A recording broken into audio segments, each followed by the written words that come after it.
I'm Alvy Ray Smith. I guess the thing I'm most proud of is being the co-founder of Pixar with Ed Catmull. I'm currently writing I'm now a retired gentleman of leisure, and writing a book called A Biography of the Pixel in my retirement, which is going to take probably 8 years altogether, and I'm halfway through. So far as being aware at the time of what I was involved in, what would become Pixar, in a sense, of course I didn't know it was going to be Pixar, but I and my colleagues were aware that we were part of something really special from almost the beginning. From the beginning. I started with at Xerox PARC in the early 70s with Dick Schaub, and with the first color graphics. It brought me to a halt when I saw it first time, and everybody who came through the laboratory would stop and gawk at this amazing new thing. I mean, we could all feel it. This was different, this was special, this was the future. We knew it was the future. So it's a bit of a shock when Xerox PARC decided not to do color and let me go, so to speak.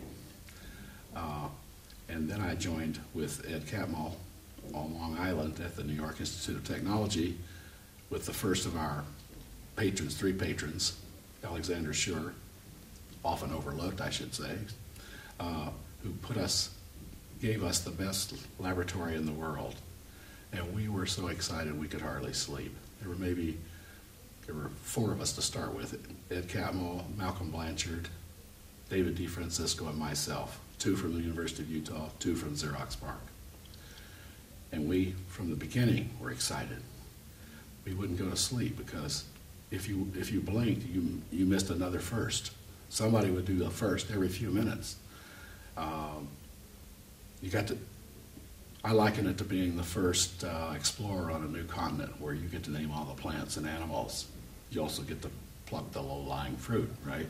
So some of the things that I did that were just trivial were trivial because nobody had been there before, or they would have done it before, like Ed and I did the Alpha Channel. It wasn't that hard an idea, but it was just there to do. And that's an example of something that we had no idea was going to be profound.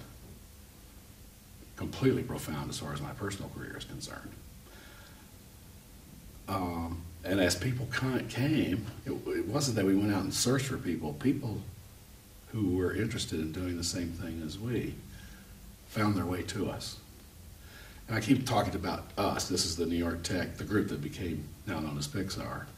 But there were other groups. There was Cornell University had a group. Ohio State had a group. MIT had a group. Utah, of course. And most importantly, there was the team that turned out to be our arch rivals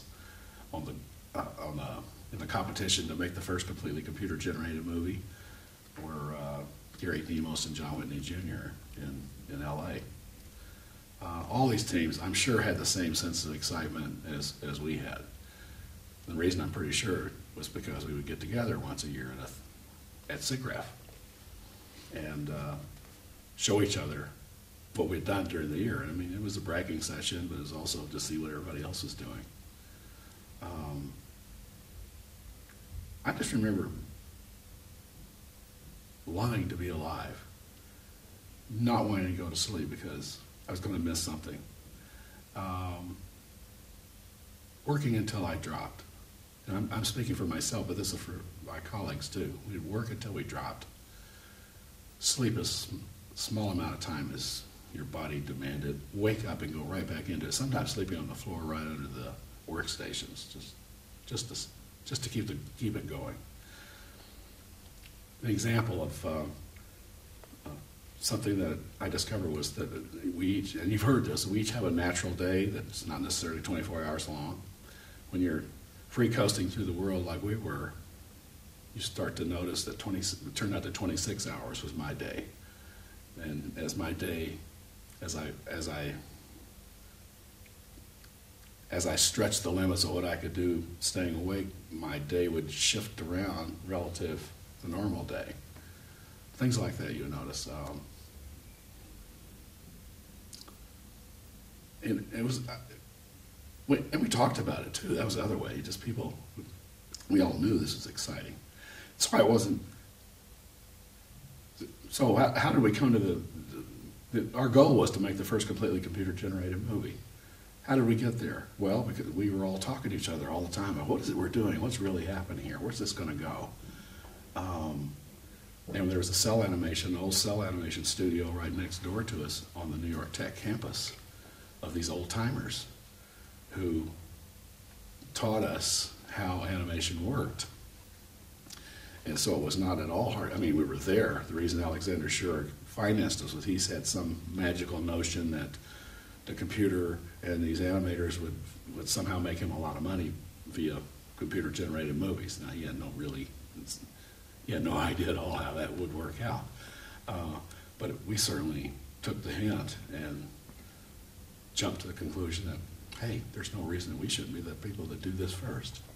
And we rode that dream for 20 years before we got there. At New York Tech, we had a man with the money who was headed for a movie. So that seemed to be it seemed like we had our wagon hitched to the right star. But we noticed after a while that he really wasn't good enough. The first movie he made, with no computers by the way, was the classic way, was not good enough. It was flawed. It was a terrible movie. And even though we loved being on the fabulous North Shore of Long Island, the great Gatsby land, living in mansions and working on estates, we knew that we had to get somebody else to help us along. And that's why Ed and I would go out to visit Disney every year, secretly, by the way, was to see if Disney, we always assumed to be Disney, when would they step in and help us? And of course, during these years, we met all the technical people at Disney and befriended them, and those relationships would pay off in the long run. We also met Frank Thomas and Ollie Johnston and hung out with these marvelous, two of the remaining grand old men, right, for further inspiration. And then, one day, Francis Coppola called. Second day, George Lucas called. Not themselves, but their people called, right? Well, the people that called for Coppola didn't have my respect, so basically blew that opportunity off. But George Lucas people called, it was done in a careful enough way that we had respect for it. And make a long story short, we leapt to Lucasfilm. Took a lot of months actually to put that together, but we got ourselves out to Lucasfilm.